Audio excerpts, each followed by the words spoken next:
આજે આપણે બનાવીશું સેવસર। સૌ પ્રથમ આપણે ગેસ ઓન કરીશું। આપણે 3 ટેબલસ્પૂન જેટલું તેલ લઈશું।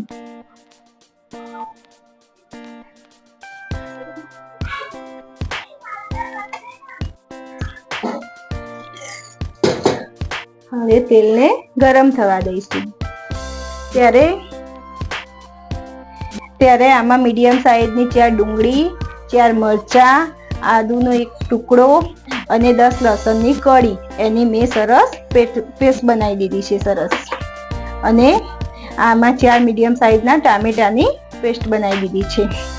અને આપણે લીલા વટાણા, જેથી આપણે ઝડપી બની શકે અને સ્વાદ પણ સારો આવે। આજે આપણે પેસ્ટ બનાવી હતી ડુંગળી, લસણ ને મરચાની, તે નાખી દેવાની। પછી તેને ધીમા આંચે સાતળવાનું।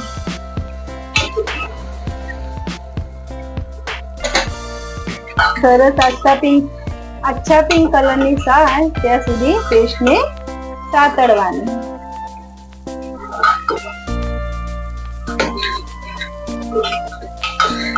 હવે આપણી સરસ મજાની પેસ્ટ સતળાઈ ગઈ છે। હવે ટામેટાની પેસ્ટ નાખવાની। ટામેટાની પેસ્ટ એડ કર્યા પછી થોડુંક મીઠું નાખવાનું, જેથી આપણી પેસ્ટ સરસ ચડી જાય અને સ્વાદ પણ સારો આવે। અને મીઠું નાખવાથી ઝડપથી ચડી જશે। એટલે સરસ મિક્સ કરી અને 4 મિનિટ સુધી સરસ ચડવા દેવાનું। હવે 4 મિનિટ થઈ ગઈ છે અને હવે આપણી ગ્રેવી સરસ તૈયાર થઈ ગઈ છે।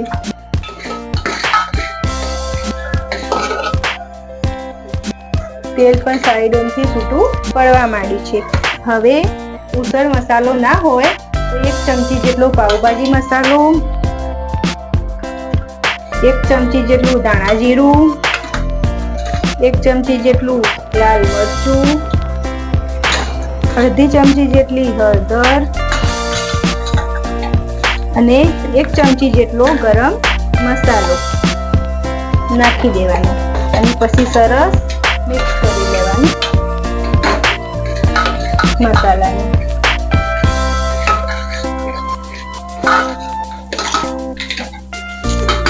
હવે આપણે જે 150 ગ્રામ જેટલા લીલા વટાણા લીધા છે તેને આપણે ગ્રેવીમાં નાખી દઈશું।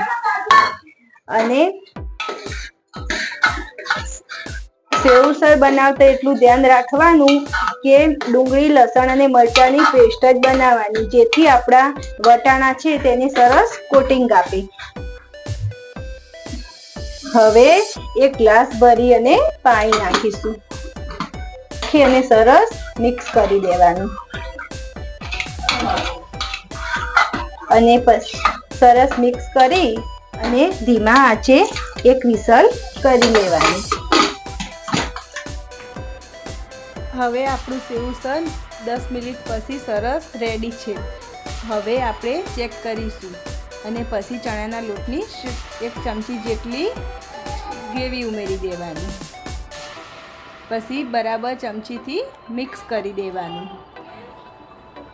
2 મિનિટ મિક્સ થઈ જાય પછી આપણે ચડવા દેવાનું, જેથી સ્લરી હોય એ કાચી ના લાગે।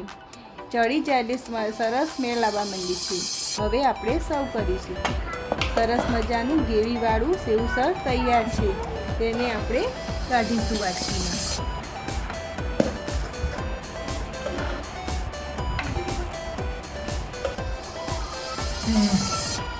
lovely।